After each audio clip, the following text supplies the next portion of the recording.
Hello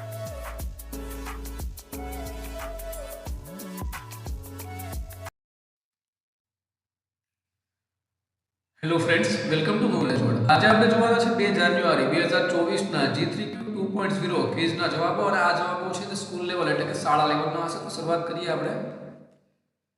British પાર્લામેન્ટના પ્રથમ હિન્દી સભ્ય કોણ હતા? તો બ્રિટિશ પાર્લામેન્ટના પ્રથમ હિન્દી સભ્ય છે તે દાદાભાઈ નવરોજી હતા. ત્યાર પછી જોઈએ તો રેલવે એન્જિનની શોધ કોણે કરી હતી? તો જોર્જ સ્ટીફન્સ દ્વારા રેલવે એન્જિનની શોધ કરવામાં આવી હતી. રાજ્યપાલને તેમની નિમણૂકના શપથ કોના દ્વારા લેવડાવવામાં આવે છે? તો રાજ્યની વડી અદાલત છે તેના ન્યાયાધીશ દ્વારા આ શપથ લેવડાવવામાં આવે છે. આક્રમણનો ભોગ બનેલા નિર્દોષ બાળકોનો આંતરરાષ્ટ્રીય દિવસ ક્યારે મનાવાય? તો 4 જૂનના રોજ. તેલંગાણાનું રાજ્ય કયું છે? તો તેનું રાજ્ય કુલ છે તાંગેડુ ઉલુ. ભારતમાં ઝૂકેલું મંદિર રત્નેશ્વર મહાદેવ ક્યાં આવેલું છે? તે વારાણસી ઉત્તર પ્રદેશ ખાતે રત્નેશ્વર મહાદેવનું મંદિર છે તે આવેલું છે. માનવ શરીરમાં સૌથી સખત ભાગ કયો હોય છે? તો દાંતની મીનું એટલે કે દાંતનો જે ઉપરની પરત હોય છે તે હોય છે. ભારત દેશનું કયું રાજ્ય પૃથ્વી પરના સ્વર્ગ તરીકે ઓળખાય છે? તો જમ્મુ અને કાશ્મીર. રાષ્ટ્રીય રસીકરણ દિવસની ઉજવણી ક્યારે કરવામાં આવે છે? તો 16 માર્ચના રોજ રાષ્ટ્રીય રસીકરણ દિવસ છે તેની ઉજવણી કરવામાં આવે છે. વિશ્વ માછીમારી દિવસની ઉજવણી ક્યારે કરવામાં આવે છે? તો 21 નવેમ્બરના રોજ વિશ્વ માછીમારી દિવસની ઉજવણી થાય છે. હંસાઉલી કયા જૈનેતર કવિની રચના છે? તો કવિ અસાયતની રચના છે. પીએમ કૌશલ વિકાસ યોજનાનો મુખ્ય ઉદ્દેશ્ય શું છે? તો દેશના યુવાનોને ઉદ્યોગ સંબંધિત તાલીમમાં ભાગ લેવા પ્રોત્સાહિત કરવા કે જે તેમને તેમની કુશળતા વિકસાવવામાં મદદ કરશે. વર્ષ 2015માં ભારત સરકાર દ્વારા બચાવ અને રાહત કામગીરી માટે ઓપરેશન મૈત્રી કયા દેશમાં હાથ ધરવામાં આવ્યું હતું? તો નેપાળ દેશ માટે આ જે ઓપરેશન મૈત્રી છે તે હાથ ધરવામાં આવ્યું હતું. સેક 60 નું મૂલ્ય શું થશે? તો તેનું મૂલ્ય થશે 2. કયો રંગ સૌથી વધુ તરંગ લંબાઈ ધરાવે છે? તો લાલ રંગ છે તે સૌથી વધુ તરંગ લંબાઈ ધરાવે છે. આંખમાં પારદર્શક પટલની પાછળના ભાગે શેની રચના જોવા મળે છે? તો કનેનિકાની રચના છે તે જોવા મળે છે. એક ખુરશીની કિંમત કરતા એક ટેબલની કિંમત 4 ગણી છે. 2 ખુરશી અને એક ટેબલની કિંમત 1500 રૂપિયા હોય તો એક ટેબલની કિંમત કેટલી થશે? તો ટેબલની કિંમત 1000 રૂપિયા અને એક ખુરશીની કિંમત 250 રૂપિયા. જો ત્રિકોણની પરિમિતિ 100 સેન્ટીમીટર અને બે બાજુની લંબાઈ 30 સેન્ટીમીટર અને 40 સેન્ટીમીટર હોય તો ત્રીજી બાજુની લંબાઈ કેટલી થાય? તો ત્રીજી બાજુની લંબાઈ થશે 30 સેન્ટીમીટર.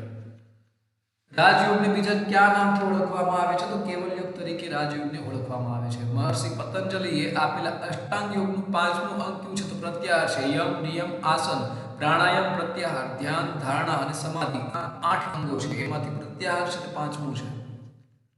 નીચેનામાંથી કયું એક્સેલ 2007 પછી માઇક્રોસોફ્ટ એક્સેલ વર્કબુકનું એક્સટેન્શન છે? તો એ છે XLSX. पब्लिक सर्विस कमीशन का हिंदी क्या होता है? तो लोक सेवा आयोग. भारतની સર્વોચ્ચ અદાલતના મુખ્ય ન્યાયાધીશ માનની ડી.વાય. ચંદ્રચૂડ એટલે કે ધનંજય ચંદ્રચૂડની નિમણૂક કયા રાષ્ટ્રપતિ દ્વારા કરવામાં આવી હતી? તો તે પ્રણવ મુખર્જી દ્વારા કરવામાં આવી હતી. આર્થિક રેન્કિંગના સંદર્ભમાં ભારતે શું પ્રાપ્ત કર્યું? તો આર્થિક રેન્કિંગના સંદર્ભમાં ભારત છે એ 6થા ક્રમથી 5મા ક્રમે આવી ગયું છે. કઈ રેલમાં બેસીને નેતાજી સુભાષ બ્રિટિશ અધિકારીઓને ચકમો આપીને ભાગી ગયા હતા? તો કાલકા રેલમાં બેસીને ચકમો આપીને નીકળી ગયા હતા. અનુકૂળનો વિરુદ્ધાર્થી શબ્દ છે પ્રતિકૂળ. અહીંનો વિરુદ્ધાર્થી શબ્દ છે ત્યાગ. વાત એક સાપની કોની લોકપ્રિય વાર્તા છે? તો મહેશ યાજ્ઞિકની વાર્તા છે. માનવ જીવનના કયા તબક્કામાં આંતરસ્ત્રાવી પ્રવૃત્તિ વધે છે? તો યુવાવસ્થામાં એટલે કે યૌવનમાં અથવા કિશોરાવસ્થામાં આંતરસ્ત્રાવી પ્રવૃત્તિઓ છે તે વધે છે.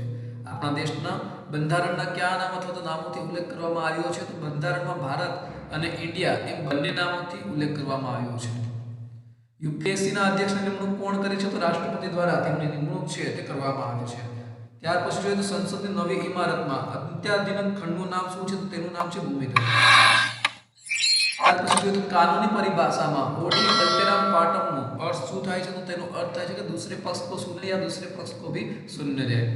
ભારતના ઉત્તરના છેડાથી દક્ષિણના છેડા સુધીનું અંતર કેટલા કિલોમીટર છે? તો 3214 કિલોમીટર છે. સેના દ્વારા બંધારણમાં ભાગ 4A હેઠળ મૂળભૂત ફરજો દાખલ કરવામાં આવી હતી. તો આ છે તે સરદાર સરોવરસિંહ સમિતિ દ્વારા આ જે ફરજો છે તે દાખલ કરવામાં આવી હતી. આરબીઆઈના ગવર્નર નિમણૂક કોણ કરે છે? તો આ નિમણૂક છે તે કેન્દ્ર સરકાર દ્વારા કરવામાં આવે છે. સર્વોચ્ચ અદાલતના ન્યાયાધીશને કઈ પ્રક્રિયા દ્વારા દૂર કરી શકાય? તો મહાભિયોગની પ્રક્રિયા દ્વારા તેમને દૂર કરાવી શકાય. સ્વચ્છ ભારત મિશન હેઠળ સૂકા કચરા માટે કયા રંગનો ઉપયોગ થાય છે? તો વાદળી રંગનો ઉપયોગ છે તે કરવામાં આવે છે. ગુજરાતના આરોગ્ય અને પરિવાર કલ્યાણ વિભાગના કેબિનેટ કક્ષાના મંત્રી કોણ છે? તો ઋષિકેશ ગણેશભાઈ પટેલ છે તે ગુજરાતના આરોગ્ય અને પરિવાર કલ્યાણ વિભાગના કેબિનેટ કક્ષાના મંત્રી છે. આ એક પખવાડિયું ક્યારે ઉજવવામાં આવે છે? તો દર વર્ષે 25મી ઓગસ્ટથી લઈ અને 8મી સપ્ટેમ્બર સુધી આ એક પખવાડિયું છે તે ઉજવવામાં આવે છે. વિશ્વ એડ્સ રસીકરણ દિવસ ક્યારે ઉજવવામાં આવે છે? તો 18 મેના રોજ ઉજવવામાં આવે છે. PFMS નું પૂર્ણ નામ શું છે? તો પબ્લિક ફાઇનાન્સિયલ મેનેજમેન્ટ સિસ્ટમ તે PFMS નું પૂર્ણ નામ છે. વિત્તીય સાક્ષરતા અભિયાન કયા વર્ષે શરૂ કરવામાં આવ્યો હતો? તો 2016માં કેન્દ્રીય માનવ સંસાધન વિકાસ મંત્રી પ્રકાશ જાવડેકર દ્વારા આ જે અભિયાન છે તે લોન્ચ કરવામાં આવ્યું હતું.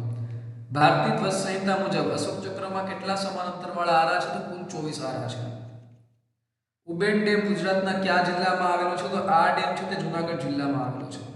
ભારતમાં કોલસાનો સૌથી મોટો ભંડાર ક્યાં જોવા મળે છે? તો ઝારખંડ ખાતે ભારતમાં કોલસાનો સૌથી મોટો ભંડાર છે તે જોવા મળે છે. કયા રાજ્યે સ્માર્ટ વિલેજની યોજના શરૂ કરી છે? તો ગુજરાત રાજ્ય દ્વારા આજે સ્માર્ટ વિલેજ છે તેની યોજના શરૂ કરાઈ છે.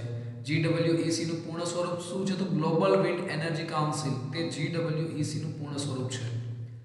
ગુજરાત રાજ્યમાં વિશ્વ યોગ દિવસની ઉજવણી કયા વર્ષથી કરવામાં આવી હતી? તો યુનેસ્કો દ્વારા 2014માં જ્યારે જાહેરાત થઈ ત્યાર પછી વર્ષ 2015માં ગુજરાત રાજ્યમાં વિશ્વ યોગની ઉજવણીની શરૂઆત છે તે કરવામાં આવી હતી. 19મી એશિયન ગેમ્સ 2023 ટેનિસમાં ભારતની વિમેન્સ ડબલ્સ ટીમને કયો મેડલ પ્રાપ્ત થયો હતો? તો બ્રોન્ઝ મેડલ છે તે પ્રાપ્ત થયો હતો. અને જે જોડી હતી તે છે સુતીર્થ મુખર્જી અને અયિકા મુખર્જીની જોડીએ મહિલા ડબલ્સ સ્પર્ધામાં આજે બ્રોન્ઝ મેડલ છે તે પ્રાપ્ત કર્યો હતો.